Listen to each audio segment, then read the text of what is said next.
Star Wars Jedi Fallen Order is a surprising game in a lot of ways. At first glance, you'd probably think it's a Force Unleashed retread filled with bombastic action and Star Destroyer boss fight action, and yeah, it's got plenty of action, sure. But it's also got a whole hell of a lot of exploration. Much of the game is actually spent in quiet solitude as you make your way through the idyllic scenery, at least until the Empire shows up and starts blowing everything up. You are not Starkiller in this one, even the lowliest Stormtrooper can take you out, so if you want to have a fighting chance in a galaxy far, far away, then keep watching because we're talking 10 things that Star Wars Jedi Fallen Order doesn't tell you. Starting off at number 10, it's a lot like Dark Souls. I know that's practically a cliche at this point, but for this game, it's true. If you are a Dark Souls veteran, you will feel right at home in this game, and if you're not, you'll get the experience of exploration and the mostly seamless gameplay without the overwhelming challenge. But seriously, it's really, really like Dark Souls. Let's count the ways. You've got bonfires, meditation points, which work exactly the same way. If you're killed by an enemy, which will happen, this game isn't Dark Souls, but that doesn't mean it's easy. If you're killed by an enemy, you lose your accumulated experience and have to get it back from the enemy that killed you. So in that way, it's kind of a bit more like Bloodborne, but Bloodborne is like Dark Souls, so whatever. There are actually mechanics taken from pretty much all of From's recent games. You even get Estus flasks. Thankfully in this one, you really just have to get one hit in on the enemy that killed you in order to get your experience back, so in that regard, it's a little nicer, especially for new players. But here's the thing, I say it's like Dark Souls, but you know what this game is really like? Sekiro, From's latest game. There is a strong focus on platforming. You play as a single character with a single weapon. Well, not entirely, we'll get into more about that later. And you can parry. That's the big one actually. Parrying is a big thing in this game. If you're not willing to get accustomed with parrying, that's kind of the deal breaker for this game. Which, if you're unfamiliar, parrying is blocking at the right moment before an enemy attacks in order to create an opportunity for counterattack.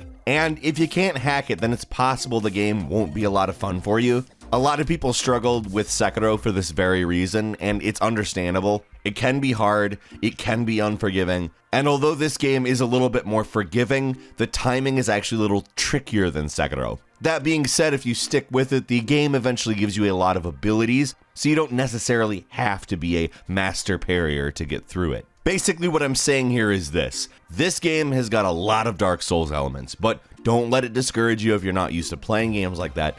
Though it is challenging, Fallen Order may be the most accessible and welcoming game in that genre, and it's great for people who don't have a lot of experience with these types of games. Moving on to number 9. Now, if you are a Dark Souls veteran or just interested in how the combat works, let's talk some combat tips. Attack, heavy attack, force powers, dodge, and parry. When I said you'd be parrying a lot in this game, I wasn't kidding. And there are a couple of reasons why.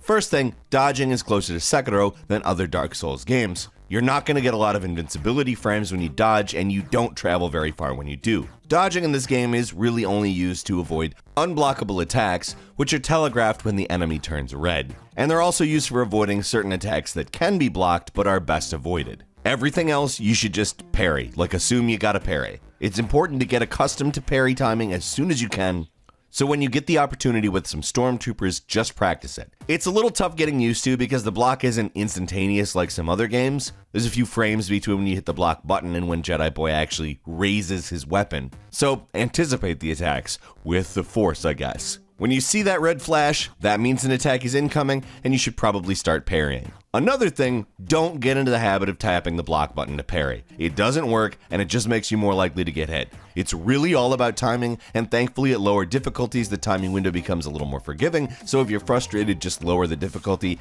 which is something you can do in-game at any time. Moving on to number 8, speaking of, let's talk difficulty levels. This game has a slightly unusual system outside the fact that it has a difficulty selection, which is something you really don't see a lot in Souls-likes. What actually changes between the difficulties is how easy it is to parry, how much damage you take, and how aggressive the enemies are. The last aspect of that is actually really cool because you can really tell the difference. On story, the enemies are super timid, they don't attack much, and they're pretty easy to avoid, while on Jedi Master, they get on you and they don't let up. Here's my recommendations for difficulty levels depending on what kind of player you are. If you're a Dark Souls and Sekiro veteran, you're probably going to want to do Jedi Master. It's not as hard as those games. but it matches up a lot better. Like, the enemy aggressiveness is similar to those games, as is the kind of damage you'll be taking. If you're more into casual action games or just don't want to deal with that kind of difficulty level, Jedi Knight's probably the better difficulty level for you. The game's not like ridiculously easy. Remember, we're comparing it to Dark Souls here. Not the hardest game of all time, but certainly not in the spectrum that we would call easy. The Grandmaster difficulty is kind of for masochists. The parry timing is super strict and enemies hate you. So I'd say try to play it on Jedi Master. It feels like the difficulty the developers intended. Of course, that is just my suggestion. Moving on to number 7, here's another really important combat tip. It doesn't involve combat directly. These kinds of games require split-second timing, and if you're on a PS4 Pro or an Xbox One X, you're gonna want to go into the options menu and turn on performance mode. The option's off by default, which makes the game look better, but it does not run at a consistent 60 frames per second, and believe me, you're gonna want that to keep up. Obviously, if you're on PC, you won't have this option, and you just need to do whatever it takes to get the game running at 60 frames per second. If you got the game on highest level and it's running at 60 frames per second, don't do anything. It looks great. But split-second timing is practically a requirement for this game, and performance mode really should have been on by default because the game just runs way better, and the visuals barely look any different. This really does make a big difference because the game is fast, so it needs to run fast. Moving on to number 6 is even more combat tips. It's almost like they didn't tell you a whole lot about the combat. Well, actually what we're talking about in this one is the skill tree. You don't have attributes to invest in, it's literally skills. What are the best skills to buy starting out? Well, I would say anything in the survival tree, period. At the start of the game, your health is bad and you cannot block. So put points in vitality ASAP. It will help big time in beginning hours while you're still getting your bearings with the controls and the game itself, and you might actually be able to survive getting attacked by these insanely aggressive rats. Like, these guys are the most aggressive rats in video games. Dark Souls rats got nothing on these guys. Moving on to 5, just a quick spoiler warning on this one, nothing major, but we're going to get pretty specific about something you don't know about, so be warned. Only one more related to combat, promise you, but it is cool. There's a pretty sweet upgrade that you can get for your lightsaber that the game probably expects you to get after many, many hours, but you can get it right from the moment the planet it's on becomes available to visit. This would be the double-sided lightsaber, an awesome upgrade that is so good for dealing with large groups, both close range and far away. You get it on Dathomir, which becomes available after visiting the Jedi Temple on Bogano. Now, you're supposed to go to Zeppo next as it's much easier, but if you're willing to run past some enemies who are way tougher than you, then go to Dathomir. Once there, follow the path from your ship and jump and grab one of the hanging vines. Follow them until you get to a clearing, then head right. Climb up twice, continue right, and then you will need to wall run past a bug to get up a ledge. Oh yeah, you're getting specific instructions in this one. It's just too cool not to. Now you turn right, wall run, and turn right onto the platform that leads towards the entrance of the ruin. Just keep going until you trigger a cutscene, run past the 2 goons, swing on the ropes, then head up the stairs. Once at the top, turn around and keep running. You'll find a room with a fire pit and another staircase. Go up that, turn left in the corridor past the stairs, then take another left into a room you'll have to wall run in and get up and out of. I'm sorry that I'm putting you through this. Now fall down, turn left, go down the winding wall, then turn right when you get to a clearing. Now fall down, turn around, and follow that path until you get to a workbench, which is where you will get the double-sided lightsaber. It is a ridiculous set of instructions, but you will not regret going ahead and doing it. It's not hard, just avoid the enemies, you can't beat them right now, and it's just a really cool upgrade. Number 4, speaking of things you can get early, here's something you're really gonna want. Having 2 health stims just isn't gonna cut it, so if you wanna know where the earliest health stim upgrade is, just follow along. Go to Zeppo, you know, the planet you're supposed to, and find this area where 2 rats are hanging out outside the abandoned hangar area, right where your ship is landed. There's a cave in this spot, go inside it, use your lightsaber to light the way, and follow the winding path inside to find this easy to miss stim upgrade crate. This will bump your healing items from 2 to 3, which make the next areas so much more manageable. Here it is on the map to make it easier to find. It's not too far off from where you land, so go! Moving on to number 3, there's one last item to look for that's really worth finding early. Have you seen chests like these that say you can't open them without getting an upgrade for BD1? Well, thankfully that upgrade isn't too hard to get, and you can get it relatively early if you know where to look. The upgrade, called the SCP Link, can be found after getting the Force Push ability, which is basically your main objective the first time you visit Zeffo. Go to the Zeffo tomb, get the Force Push ability, and then return to the Weathered Monument save point. From there, look for a cracked door nearby that you can push open, which leads to an Imperial base area. You just platform through this section and you find the SCP Link. Again, here it is on the map to give you a better look. Once you've got this, you can open any red chests and hack any of these Imperial doors, so having this actually opens up a lot of things immediately and just makes it so you don't have to backtrack for a lot of chests. Well, at least not as much.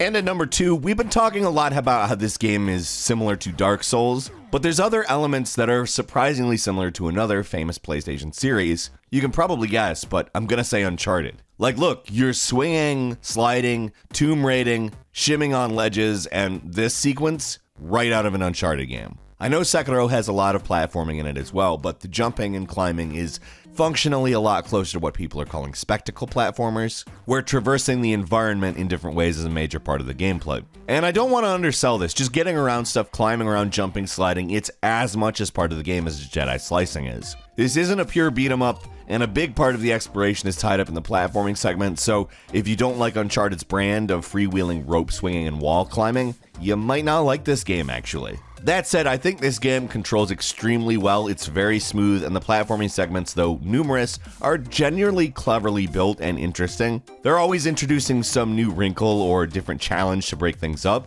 and thankfully fall damage is pretty low, so falling off one of the many bottomless pits isn't punished too strongly. So even though that's different from the Soulsborne formula, I think the platforming works pretty well in this game. And finally, at number 1, the final tip.